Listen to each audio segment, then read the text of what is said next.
नहीं होता है ऐसा। मैंने आपको बोला था क्वेश्चन के limit x tending to infinity X square plus ये मैंने लिया था 0.3 इसकी पावर x, और आप मैंने बोला कि डोमिनेट एक्स स्क्वायर करेगा।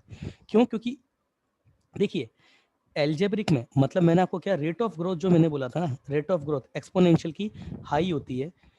कब होती है उसमें मुझे लिखना पड़ा था, सॉरी, चलिए उसको लिखा rate of growth, rate of growth या growth rate, rate of growth से अच्छा वर्ड है ग्रोथ रेट, ग्रोथ रेट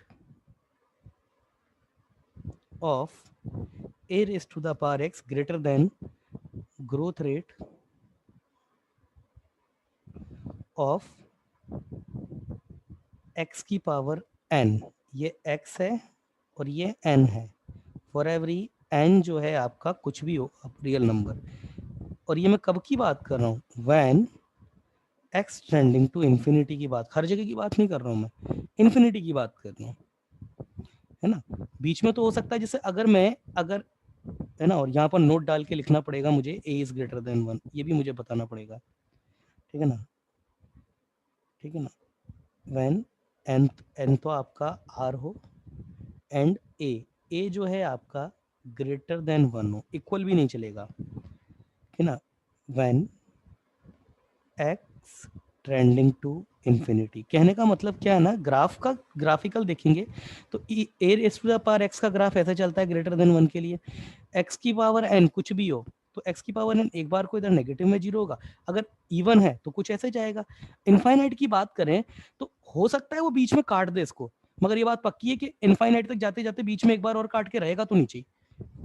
मैं ये नहीं कह रहा हूं बिल्कुल भी कि कभी भी ऊपर नहीं होगा, हो सकता है एक बार कभी कभार ऊपर भी निकल जाए, जैसे ये है, मैं पूरा लेता हूं उसको अच्छे से, जैसे हो सकता है ये बीच में एक बार, जैसे ये आपका E raise to the power X का ग्राफ है, हो सकता है एक्स स्क्वायर का ग्राफ इसको या कोई भी ग्राफ हो सकता है बीच में काट भी दे, मगर ये बात पक्की है कि इनफाइनाइट आते आते काट के फिर से काट करके नीचे ही रहेगा, ऊपर नहीं जा सकता इसके, ये बात तो पक्की है। आप ग्राफ बना करके देख लीजिए, कंप्यूटर पे आप ग्राफ चेक कर लीजिए इसका, यही होता है, ठीक है ना। तो ये बात आप ध्यान रखिए, मगर A raise to the power X जब मेरा ए अगर मेरा लेसर देन 1 हो और पॉजिटिव हो, तुम ये नहीं पता है कि तुमको ग्राफ ये जाता है इसका, ये ग्राफ जाता है इसका जीरो में चला जाता है, घुस जाता है जीरो में जाके, ये नहीं पता है क्या तुमको। और एक्स की पावर एन, एक्स की पावर एन तो यहाँ जीरो पर जीरो होगा, इधर का पता नहीं, वो एन डिसाइड करेगा ऑड है या इवन है, या सॉरी इवन है या ऑड है, ये ऐसे जाता है। कौन अब कौन डोमिनेट कर रहा है, ये एक्स की पावर एन डोमिनेट करेगा यहाँ पे, A raise to the power X तो तकरीबन जीरो हो गया ना, समझ रही हो ना बात। लिमिट हाँ।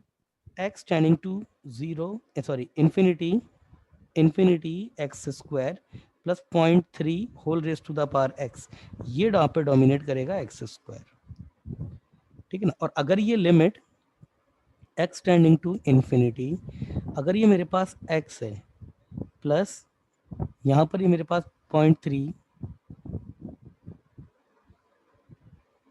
है ना, ये x की पावर, चलो इतना भी कर देते हैं, ये x की पावर ये हो जाए मेरे पास, आपको ऐसा लगेगा 1/5,000, ये 5 ऐसे, और ये 0.3 की पावर x, अब भी डोमिनेट कौन करेगा, अब भी यही डोमिनेट करेगा, अब भी यही डोमिनेट, अब तो तुम्हें x इनफाइनाइट रख दो आप, इनफाइनाइट की वैल्यू पावर समथिंग इनफाइनाइट ही होता है, और ये इसकी पावर इनफाइनाइट रखती है तो जीरो चला गया, अब भी यही डोमिनेट करेगा, कोई इसमें शक इफ और बट नहीं होगा इसमें। कितना, 1 2 3 4 5 6 7, 3 4 5 6 और ये 7, यही डोमिनेट करेगा।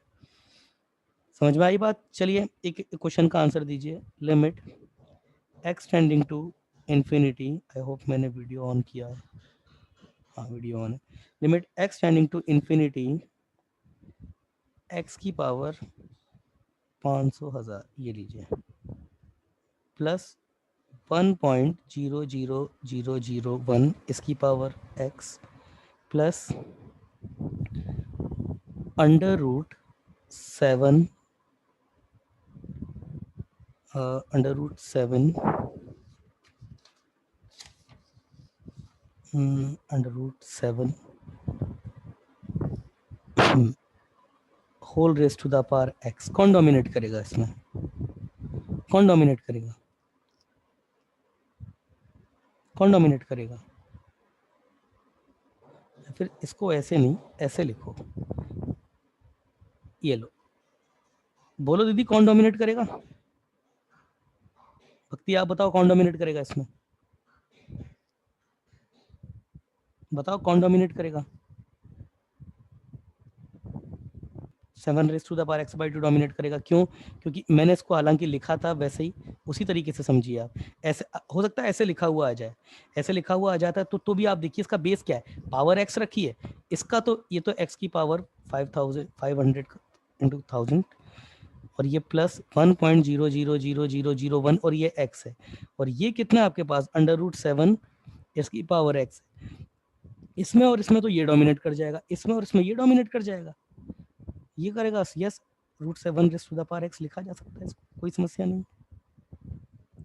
चलिए अगला क्वेश्चन देखिए, तो आप समझते हैं कुल मिला के। नोट, अब तीनों चीज लेते हैं, ये x और ये e⁻x, ये क्या है? इसको क्या बोल सकता हूं मैं? ये है मेरे पास एक्सपोनेंशियल टर्म ऑफ x, यही तो बोलेंगे इसको। और बेटा अगर मैं, तो एक्सपोनेंशियल टर्म ऑफ x, तो इन दोनों में x अगर मैं इनफाइनाइट पे ट्रेंड करा दूं तो ऑब्वियसली यही बड़ा होगा, क्योंकि इसको तो इसने पावर पे होल्ड कर रखा है और ये आपका 1 से बड़ा नंबर है। अगर मैं बात करूं आपसे ln x, देखो यहाँ रिलेशन क्या आता, समथिंग और e ने उसको पावर पे होल्ड कर दिया, तो इसको एक्सपोनेंशियल टर्म ऑफ x बोलते हैं। और ये मैं बात करूं तो ये क्या है, आपको जानकर हैरानी जरूर होगी, बट इसको मैं ऐसे भी तो लिख सकता हूँ ना, ये ln x है ना, इसको मैं ऐसे भी तो लिख सकता हूँ x को, इसको मैं e की पावर ln x ऐसे भी तो लिख सकता हूँ इसको, अभी भी ये वही है, तो यहाँ पर भी तो यही वही हो गया, एक्सपोनेंशियल टर्म एक्सपोनेंशियल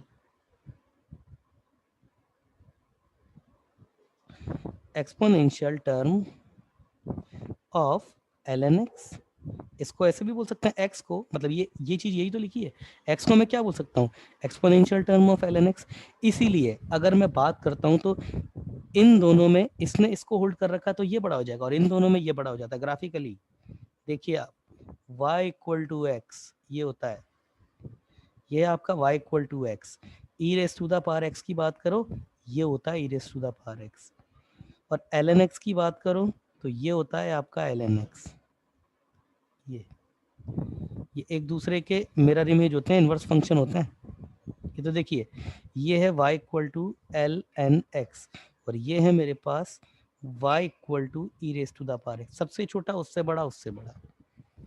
तो अगर इन दोनों में मैं बात करूंगा तो डोमिनेट कौन करेगा इन्फिनिटी पे, ये डोमिनेट करेगा। क्यों? इन्फिनिटी पे ये ऊंचा रहेगा इससे। तो अगर मैं बात करता हूँ limit x tending to infinity x plus e⁻x, कोई समस्या नहीं है, e⁻x होगा, डोमिनेट कर जाएगा। अगर मैं बात करता हूँ ln x tending to infinity x plus ln x, कौन डोमिनेट कर जाएगा? x डोमिनेट कर जाएगा, ऊपर है।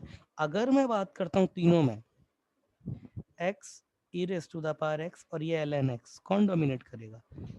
e⁻x डोमिनेट कर जाएगा, e⁻x डोमिनेट कर जाएगा। ये है देखिए एल्जेब्रिक, लॉगरिथम और एक्सपोनेंशियल। सबसे ज्यादा ग्रोथ रेट जो हाई होती है वो एक्सपोनेंशियल की होती है। एक्सपोनेंशियल से ज्यादा हाई ग्रोथ रेट जो होता है ना, वो मतलब यूं कह सकते हैं सबसे जो हाईएस्ट ग्रोथ रेट होती है ना उनमें आता है एक्सपोनेंशियल, और सबसे जो लोअर ग्रोथ रेट होती है उनमें आता है लॉगरिथमिक। ठीक है ना, और इनकी ग्रोथ रेट y = x या एल्जेब्रिक के आसपास होती है, एल्जेब्रिक इनके बीच में कहीं एग्जिस्ट करता है। तो ये ग्राफ याद रखिएगा, आपको सारे कंसेप्ट याद हो जाएंगे। ठीक है, चलिए बाकी कल देखते हैं।